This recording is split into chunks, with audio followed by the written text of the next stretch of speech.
જ્યારે આપણે નાના હતા મતલબ ત્યારે તમે કોઈ પણ ડૉક્ટર પાસે કોઈ પણ રોગમાં જાઓ, જે ફેમિલી ડૉક્ટર છે, તો જનરલ બધા ડૉક્ટરો એવી સલાહ આપતા હોય છે કે તમે જમવામાં ઘી તેલ ઓછું કરી નાખો, આ રોગ થયો છે, તાવ આવ્યો છે, આ થયું છે, તો તમે ઘી તેલ ઓછું કરો.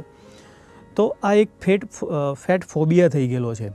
1950 અને 1980ની વચ્ચે આખા વર્લ્ડની અંદર પર્ટિક્યુલર પશ્ચિમના દેશોમાં એટેકનું પ્રમાણ વધ્યું હતું. આથી આ સમયગાળા દરમિયાન 1980 પછી ટોટલ 7 દેશોનો સર્વે કરવામાં આવ્યો અને એ સર્વેમાં જે લોકોમાં એટેકનું પ્રમાણ વધારે હતું જે પ્રદેશોમાં, એ પ્રદેશોમાં એવું જાણવા મળ્યું કે આ લોકોના ખોરાકમાં ફેટનું પ્રમાણ વધારે છે, એથી એટેક આવે છે. એટલા માટે અમેરિકન એસોસિએશને 1980 આજુબાજુમાં એક ગાઈડલાઇન બહાર પાડી અને એની અંદર એવું જાહેર કર્યું કે તમે તમારા રોજિંદા ખોરાકની અંદર ઘી અને તેલનો ઉપયોગ ઓછો કરો.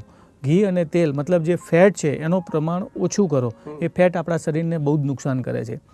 ત્યારથી દરેક લોકોના મગજમાં આખા વર્લ્ડની અંદર એક ફેટ ફોબિયા થઈ ગયો છે કે કોઈ પણ રોગ થાય એટલે ઘી તેલ ઓછા કરી દેવા. આપણે અહીંયા ઘી તેલ વધારે વપરાય છે એટલે એ લોકો ફેટને ઘી તેલમાં જ માને છે અને કોઈ પણ રોગમાં ઘી તેલ ઓછું કરવાનું કહે છે.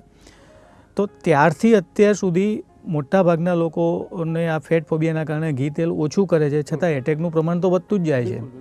તો એ સમયગાળા દરમિયાન જે સર્વે થયો હતો એમાં લોકોના ખોરાકમાં ફેટનું પ્રમાણ 100% વધ્યું હતું અને એના કારણે જ એટેક આવ્યો તો એ લોકોએ માન્યું એ બરાબર છે. પણ આ સર્વે જે થયો ફોરેન કન્ટ્રીમાં, તો એની અંદર જે ફેટનું પ્રમાણ વધ્યું હતું એ માર્ગેરિન ફેટ હતી. આપણી જે રેગ્યુલર ફેટ હતી એ ફેટ નથી. તો આ માર્ગેરિન જે ફેટ છે ને એની અંદર ટ્રાન્સ ફેટ હોય છે. એ ટ્રાન્સ ફેટ જ્યારે આપણે ઉપયોગમાં લઈએ છીએ ત્યારે આપણા બોડીમાં ઇન્ફ્લામેશન ઊભા કરે છે અને આપણા બોડીમાં દરેક પ્રકારના પ્રોબ્લેમ કરી શકે છે. એટેક લાવી શકે છે, કોલેસ્ટ્રોલ વધારી શકે છે, તમારું બીપી વધારી શકે છે. પણ એ લોકોએ સમજ્યા વગર બધી જ ફેટને આ કેટેગરીમાં મૂકી દીધી કે તમારે ફેટ નહીં લેવાનું. ખરેખર આપણે જે અત્યારે ઘી લઈએ છીએ, જે ઓરિજિનલ, જે તેલ ફિલ્ટર વાપરીએ છીએ, એની અંદર તો સારી ફેટ રહેલી છે. એ આપણા શરીરને નુકસાન નથી કરતી.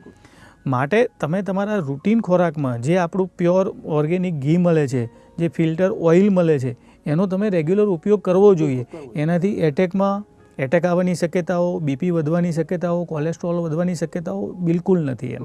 એટલે તમે તમારા રૂટીન ખોરાકની અંદર આ જે સારી ફેટ છે એ બંધ ના કરવી જોઈએ.